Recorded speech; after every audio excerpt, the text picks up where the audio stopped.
Halo guys, di video kali ini saya akan merakit power amplifier kelas D D2K Pro dual feedback.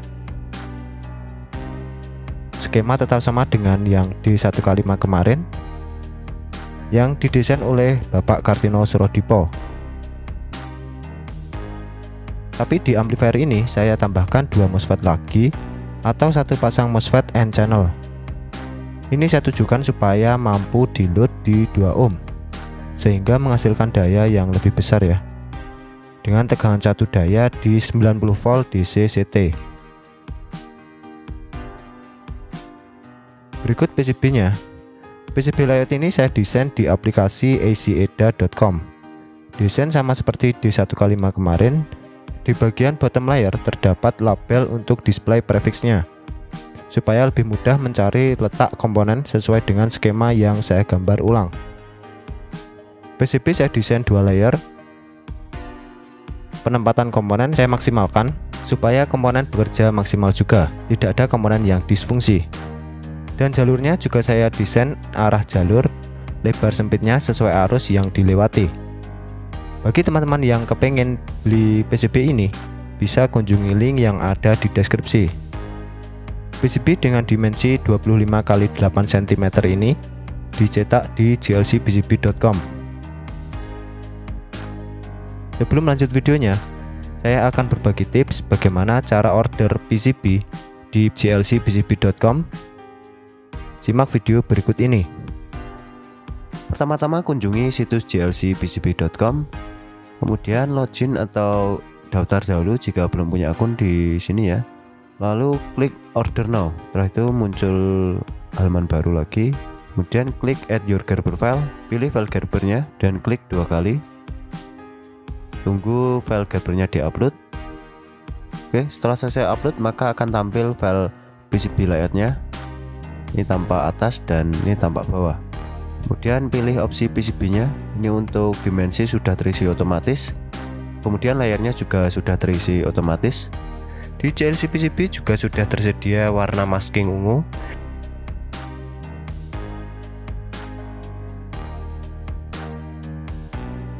Yang harganya sama dengan warna hijau. Ini sangat murah ya dibanding situs cetak PCB yang lain. Dan ini kalau sudah oke, kemudian klik save to cart. Kemudian selesaikan pembayarannya di halaman selanjutnya. Oke, lanjut lagi ke perakitan.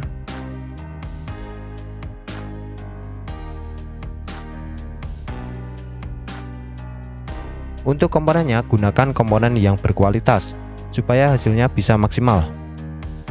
Pasang komponen sesuai label yang tertera pada PCB. Untuk R23 dan R24, gunakan resistor 10-22 ohm.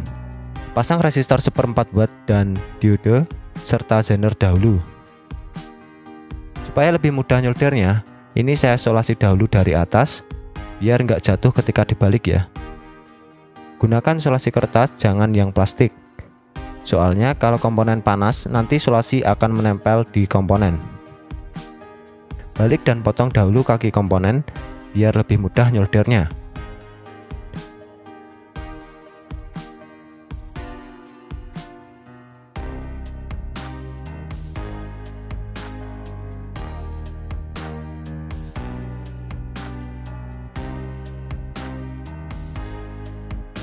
Lanjut kita lengkapi lagi komponennya.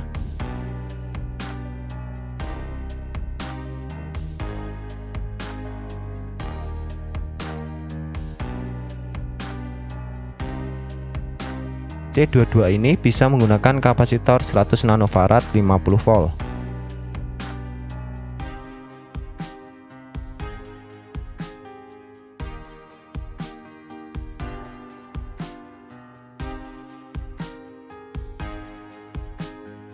Kapasitor elko ini bisa menggunakan 47 sampai 100 mikrofarad 100 volt. Kalau pakai 100 mikro 100 volt, tempatnya agak berdesakan ya seperti ini. Relay bisa menggunakan relay 8 pin atau relay kodok yang 12 volt. Untuk core induktornya bisa menggunakan core 4 cm seperti video D1K5 atau bisa menggunakan core seri 77083A7 seperti ini. Saya lilit dengan kawat diameter 1,5 mm dengan jumlah lilitan 19 lilit. Untuk arah lilitannya ini bebas ya, bisa ke kanan atau ke kiri. Lilitan 19 kali lilit ini mendapatkan nilai induktansi sekitar 33 mikrohenry.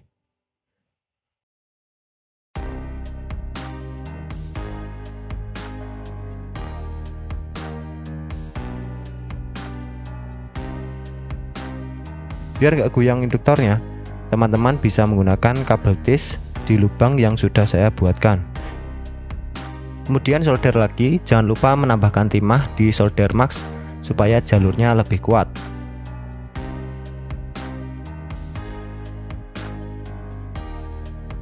Untuk LCR0202 ini saya buatkan versi DIY ya. Komponen yang dibutuhkan LED, bisa warna bebas. Di video ini saya menggunakan LED 5 mm bening warnanya merah. LDR yang 5 mm seri GL5516. Kemudian heatshrink atau biasa disebut di sini solasi bakar dengan diameter 6 mm. Pertama, amplas ujung LED-nya supaya rata biar lebih mudah menempelkan dengan LDR-nya. Amplas cukup sampai rata saja. Kalau sudah rata, pastikan LED-nya masih hidup ya. Kemudian beri lem pada permukaan LED. Bisa menggunakan lem G atau Alteco atau sejenisnya. Kemudian tempelkan LDR di permukaan LED yang sudah diamplas. Kalau sudah lengket, baru masukkan heatshrink untuk menutupi LED dan LDR-nya. Kemudian panasi heatshrink-nya sampai merekat ya. Lalu tambahkan heatshrink lagi, pastikan LED dan LDR-nya tertutupi seluruhnya ya, agar tidak ada cahaya yang masuk. Kemudian tekuk pin LED dan LDR-nya. Tekuk kaki LED-nya, sesuaikan kaki plus dan min pada label yang ada di PCB. Kalau pin LDR-nya terserah mengikuti kaki LED-nya. Lanjut pasang IC-nya, gunakan IC yang berkualitas, jangan yang abal-abal ya, karena ini berpengaruh pada performa kelas D-nya. Dan IC ini bisa mempengaruhi nilai speed PWM-nya, terutama IC op-amp dan IC logic-nya. Pasang sekring 5x20 mm 15-20 ampere. Lanjut pasang MOSFET-nya. Di video ini saya menggunakan MOSFET IRFP260 sebanyak 4 biji. Selanjutnya pasang heatsink atau pendinginnya. Ini saya gunakan heatsink aluminium sirip dengan tebal 5 mm. Dimensinya press dengan PCB. Ini sudah sangat cukup untuk kelas D di 2K ini.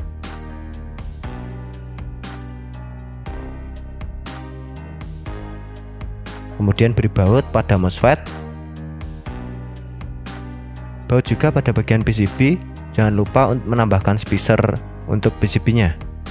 Ini saya menggunakan spacer 5 mm.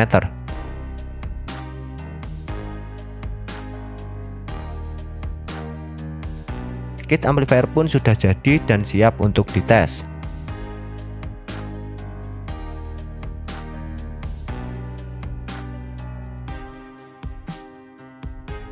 Power supply yang saya gunakan masih sama seperti video D1K5 kemarin, menggunakan SMPS LLC Resonan 1500 watt by Silentech. Bagi teman-teman yang pengen beli SMPS sakti ini, bisa kunjungi link yang ada di deskripsi.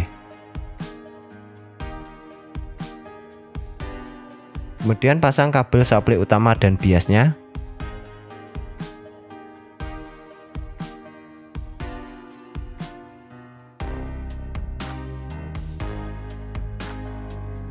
Kita nyalakan dahulu amplifiernya. LED OCP akan menyala sebentar. Ini untuk mendelay pin shutdown di IR2110-nya. Kemudian LED Protect nyala sebentar dan mati. Ketika LED Protect mati, relay speaker akan aktif dan amplifier siap digunakan. Sebelum kita tes, kita set dahulu DCO-nya. Gunakan milivoltmeter untuk mengetahui DCO-nya. Pasang colokan voltmeter min ke ground dan plus ke out speaker. Ini terbaca 385 mV atau sekitar 0,385 volt. Kita set DCO nya dengan memutar trim port DCO. Putar ke kanan atau ke kiri supaya berkurang DCO nya. Set hingga 0 mV. Dan ini sudah terset 0,0 mV. Coba kita cek berapa speed PWM amplifier di 2K ini dengan menggunakan avometer. Pindahkan saklar avometer ke frekuensi. Biasanya ada simbol HZ di avometer. Colokan avomin bisa dipasang di ground atau dilepas saja. Kemudian yang plus ke awal induktor atau sebelum rangkaian LPF. Speed PWM terbaca sekitar 250 kHz dengan induktor 33 microhenry dan kapasitor LPF tertera seperti PCB. Ripple output sudah cukup, tidak terlalu besar atau terlalu kecil.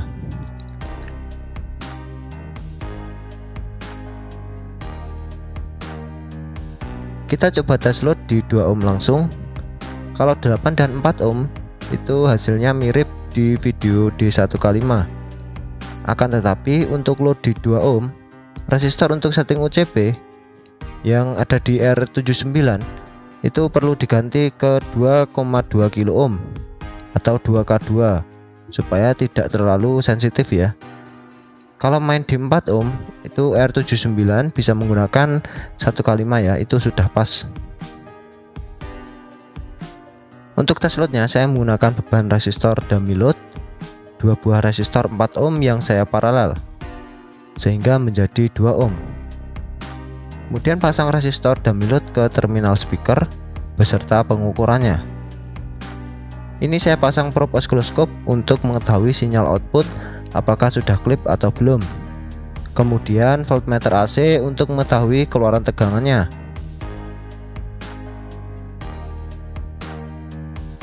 Dan juga tang ampere untuk mengetahui keluaran arusnya. Pasang audio input. Ini saya injek menggunakan audio generator dengan frekuensi 100 Hz dan amplitudenya 3 volt peak to peak. Kemudian pasang potensiometer, gunakan potensio 10 kilo ohm. Langsung saja kita buka volumenya. Ini limiter keadaan aktif ya. Jumper J limiter saya sambung dan sudah saya set limiternya sekitar 51 volt AC di 2 ohm.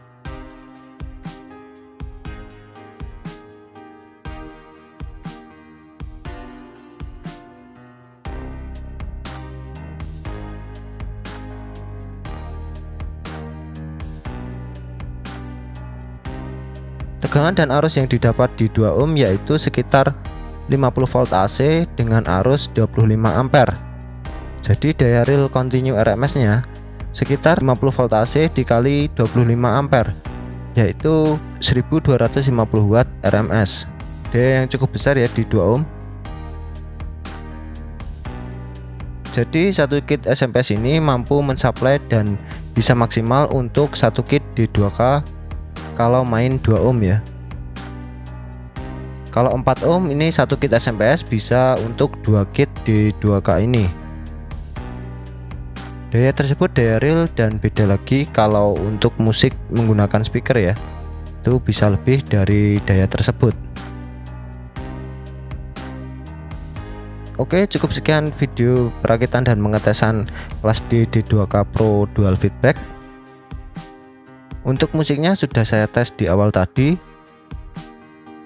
Dan di video selanjutnya akan saya buatkan test point amplifier ini sebelum memasang MOSFET-nya. Semoga video ini bermanfaat dan jangan lupa untuk klik like, share, dan subscribe. Terima kasih.